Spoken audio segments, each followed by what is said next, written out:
Salve, Bapak Ibu yang terkasih dalam Yesus Kristus, berjumpa kembali dalam podcast Tetes Sabda Tuhan. Perkenalkan, saya Francisca Putri, host yang akan memandu podcast di hari ini. Dan bersama dengan Romo kesayangan kita, Romo Vikaris Santo Yusubatan, Romo Yohanes Vidi Wahyudi. Romo, apa kabar? Baik Mbak Putri. Romo, kita akan mulai bacaan Injil hari ini. Bacaan Injil hari Minggu tanggal 23 November yang merupakan hari Minggu biasa ke-34. Romo Betul. sudah siap? Siap Mbak Putri. Monggo Romo. Ya. Baik para ibu, bapak, saudara-saudari yang terkasih, bacaan Injil yang akan diperdengarkan atau dibacakan pada Minggu biasa yang ke-34 yang merupakan Hari Raya Yesus Kristus Raja Semesta Alam dan juga sebagai Hari Orang Muda Sedunia akan diambil dari Injil Lukas bab 23 ayat 35 sampai dengan ayat 40 ya. Tuhan bersamamu dan bersama rohmu. Inilah Injil Yesus Kristus menurut Lukas. Dimuliakanlah Tuhan. Ketika Yesus bergantung di salib, pemimpin-pemimpin bangsa Yahudi mengeceknya. Orang lain ia selamatkan. Biarlah sekarang ia menyelamatkan dirinya sendiri jika ia adalah Mesias, orang yang dipilih Allah. Juga prajurit-prajurit mengolok-olokkan dia. Mereka menawarkan anggur asam kepadanya dan berkata, "Jika engkau raja orang Yahudi, selamatkanlah dirimu." Ada juga tulisan di atas kepalanya, "Inilah raja orang Yahudi." Salah seorang dari penjahat yang digantung itu menghujat Yesus, katanya, "Bukankah engkau Kristus? Selamatkanlah dirimu sendiri dan kami." Tetapi penjahat yang seorang lagi menegur dia, katanya, "Tidakkah engkau takut juga tidak kepada Allah, padahal engkau menerima hukuman yang sama? Kita memang selayaknya dihukum sebab kita menerima balasan yang setimpal dengan perbuatan kita. Tetapi orang ini tidak berbuat sesuatu yang salah." Lalu ia berkata kepada Yesus, "Yesus, ingatlah akan aku apabila engkau datang sebagai raja." Kata Yesus kepadanya, "Aku berkata kepadamu, sesungguhnya hari ini juga engkau akan ada bersama-sama dengan aku di dalam Firdaus." Demikianlah sabda Tuhan. Terpujilah Kristus. Romo Vidi, dari bacaan Injil Lukas yang tadi Romo sampaikan ke kami, kira-kira inspirasi apa yang akan kamu bagikan ke kami? Baik, terima kasih Mbak Putri, para ibu, bapak, saudara-saudari yang terkasih. Setelah kita mendengarkan firman khususnya dari Injil Lukas bab 23 ayat 35 sampai dengan ayat 43 yang kita perdengarkan atau dibacakan baru saja, saya ingin berbagi inspirasi. Yang pertama adalah hari ini kan gereja menutup tahun liturgi Mbak Putri, tahun liturgi tahun C, dan biasanya minggu biasa ke-34 ini sekaligus menjadi hari raya Yesus Kristus Raja Semesta Alam. Nah, konsep raja itu tentu saja bukan istilah yang baru, istilah yang sudah sangat familiar dimengerti oleh kalangan banyak orang. Hanya masalahnya adalah konsep raja macam atau seperti apa.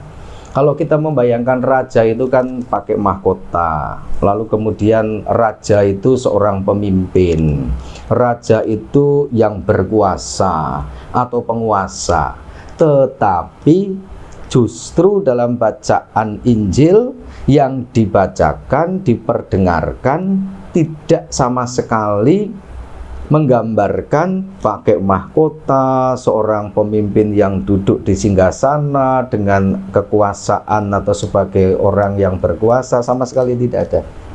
Justru yang ditampilkan adalah kayu salib. Yesus yang tergantung di kayu salib. Padahal kita tahu bahwa salib adalah hukuman bagi konteks masyarakat Yahudi. Bukan hanya sekedar hukuman, tetapi hukuman berat. bagi mereka yang melanggar dengan kasus yang berat. Yesus kan disangkakan karena dia menghujat Allah, dan itu berat, menghujat Allah, maka dihukum, digantung, disalib.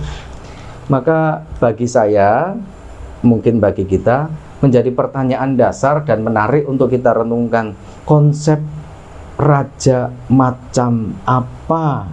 Mengapa yang ditampilkan justru penderitaan, justru salib, justru hukuman? Kan beda sekali dengan mahkota, dengan kekuasaan, dengan kepemimpinan. Justru ini yang ditawarkan untuk menjadi permenungan kita, Mbak Putri. Kita masuk ya. Dalam peristiwa salib yang tadi diperdengarkan atau dibacakan, ada 3 sekurang-kurangnya pihak yang berkomentar bukan positif, tetapi kata Alkitab mengolok-olok, kata Alkitab mengejek, yaitu pemimpin-pemimpin bangsa Yahudi, kelompok yang pertama.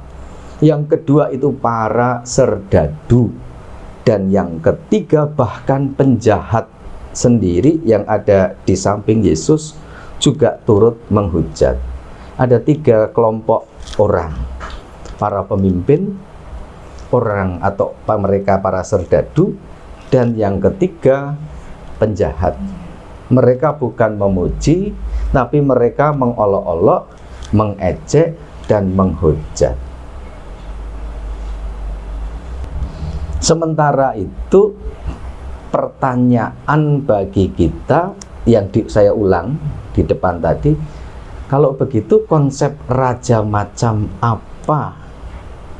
Jawabannya adalah Yesus. Kalau kita ingat dalam seluruh karya hidup Yesus, tidak lepas dari tugas perutusan Bapaknya. Bahkan di awal Injil Yohanes, aku datang bukan untuk melaksanakan kehendakku, tapi melaksanakan kehendak Dia yang mengutus aku. Bicara soal konsistensi. Seorang pemimpin, seorang penguasa, itu mestinya adalah seorang pribadi yang konsisten. Banyak pemimpin-pemimpin yang di awalnya menjanjikan ini dan itu, tetapi setelah menduduki suatu jabatan, lupa dengan apa yang dijanjikan. Itu sudah hal yang wajar. Itu pemimpin-pemimpin kita, itu kita dengan sangat mudah. Yesus sejak awal mula tugas perutusannya sampai dengan akhir hayatnya di kayu salib, dia konsisten. Satu kata kunci, dia konsisten melaksanakan tugas perutusan.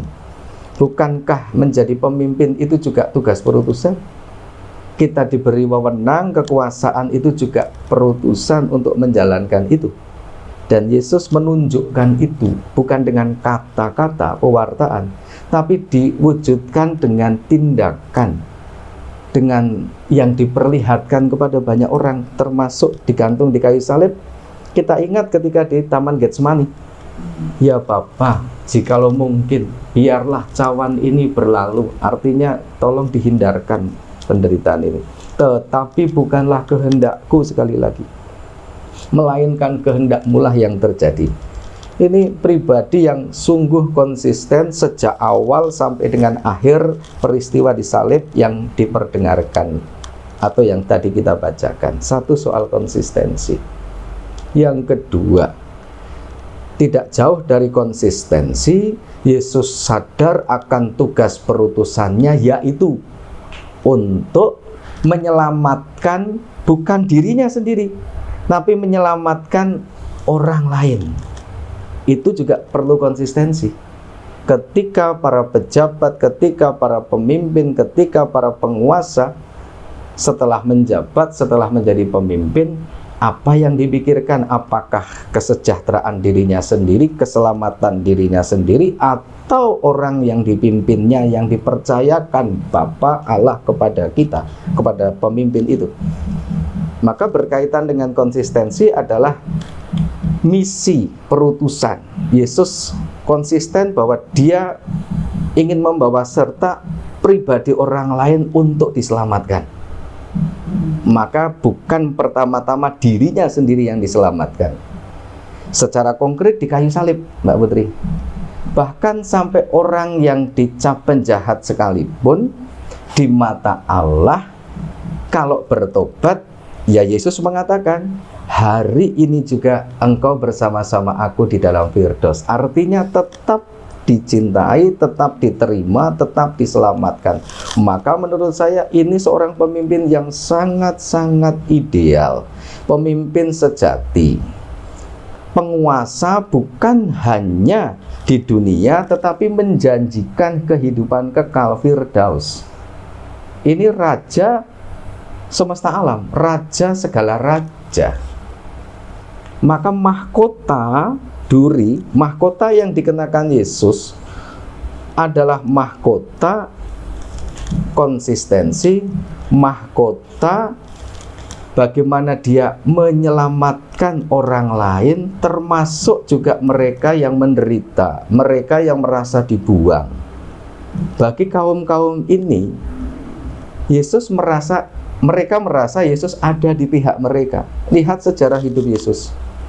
Orang yang dikucilkan seperti kusta, pendarahan 12 tahun, apalagi pemungut cukai yang dicap sebagai pendosa, wanita yang berzina. Artinya singkatnya mereka-mereka yang disingkirkan, seorang pemimpin hadir untuk pribadi-pribadi mereka itu, bukan untuk pribadi yang menguntungkan dirinya sendiri. Dan itulah mahkota sejati seorang pemimpin, mahkota sejati seorang raja, yaitu mahkota keberpihakan kepada mereka yang dipercayakan. Maka Yesus pantas dimahkotai sebagai raja semesta alam, karena hal ini yang bukan ditunjukkan, tapi yang dihidupi, yang orang dari semua kalangan menyaksikan. Saya rasa inti poinnya ada di situ, Mbak Putri. Permenungan Yesus Kristus raja. Raja macam apa? Saya rasa terjawab paradoksal konsep raja di dalam firman yang diperdengarkan kepada kita dalam Injil ini. Terima kasih Romo untuk khotbah yang telah disampaikan. Sama-sama. Saya boleh tanya nggak, Romo? Silahkan Mbak Putri. Dari khotbah yang Romo sampaikan tadi, kalau saya sebagai umat yang awam menanggapi khotbah Romo, relevansinya bacaan atau renungan ini untuk konteks hidup kita sehari-hari itu mengapa nih? Ya Mbak Putri, terima kasih pertanyaannya. Para ibu, bapak, saudara-saudari yang terkasih, apa relevansi merenungkan bacaan atau kisah Injil yang kita dengarkan atau yang baru saja kita bacakan bersama? Saya mau mengawali dengan kita akan hendak memasuki masa Advent. Dan tema PGI, Persekutuan Gereja-Gereja Indonesia, atau saudari-saudara kita Gereja Protestan yang bekerja sama dengan PKWI, Konferensi Wali Gereja Indonesia, itu adalah perwakilan dari gereja kita Katolik, itu sepakat sudah mengeluarkan tema bersama sebagai umat Kristiani Indonesia untuk Natal tahun 2025 ini. Kurang lebih temanya adalah Kristus hadir untuk menyelamatkan keluarga. Itu tema Natal kita ke depan. Masuk Mbak Putri. Relevansinya apa? Bacaan Injil tadi dikisahkan bagaimana Yesus punya passion, tugas perutusan untuk bukan dirinya sendiri, tapi untuk orang-orang yang dipercayakan oleh Bapa yang mengutusnya untuk diselamatkan. Pemimpin yang semacam itu. Maka saya rasa relevansinya sangat relevan kalau para pemimpin-pemimpin kita, pemimpin itu tidak harus formal ya, tidak harus di kantor, tidak dengan jabatan tertentu. Sebagai kepala keluarga, bapak-bapak, ibu-ibu yang single parent itu sebagai pemimpin kita masing-masing. dalam keluarga rumah tangga kita masing-masing, kita menginspirasi pada sang guru rohani kita, yaitu Yesus Kristus. Karena kan kita murid-murid Yesus. Murid-murid punya guru, dan guru kita itu adalah Yesus Kristus sendiri, yang bukan hanya dengan pewartaan mengajar, tetapi dengan keteladanan memperlihatkan bagaimana hidupnya, seluruh hidupnya termasuk pengajaran, khususnya dalam bacaan Injil, bagaimana ia memperlihatkan konsistensi tugas perutusan untuk mereka yang dipercayakan sebagai orang-orang yang dipimpinnya dari Bapa untuk diselamatkan. Ini sangat relevan ketika Anda dipercaya untuk menjadi kepala keluarga. Ada pasangan, ada anak-anak. Bagaimana saya berpikir bukan untuk keselamatan saya, kesenangan saya, tetapi mereka yang sudah Tuhan percayakan kepada saya untuk saya selamatkan. Pasangan, anak-anak, keluarga. Dalam konteks di kantor, di tempat pekerjaan, sama saya rasa. Hanya lini, bidang, macam jenisnya berbeda-beda, tetapi nilainya tetap. Bagaimana kita konsisten ketika kita dulu Anda, Ibu Bapak menikah, saya memilih engkau untuk menjadi, itu pertama kali mengawali hidup berkeluarga, konsisten untuk mensejahterakan, menyelamatkan sakramen perkawinan itu.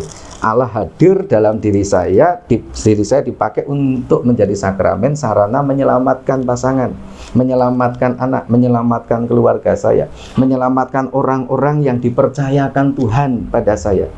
Jadi saya rasa sangat relevan, Pak, bacaan Injil untuk konteks nanti menyongsong tema Natal ini, untuk keluarga, untuk hidup dalam konteks pekerjaan kita masing-masing.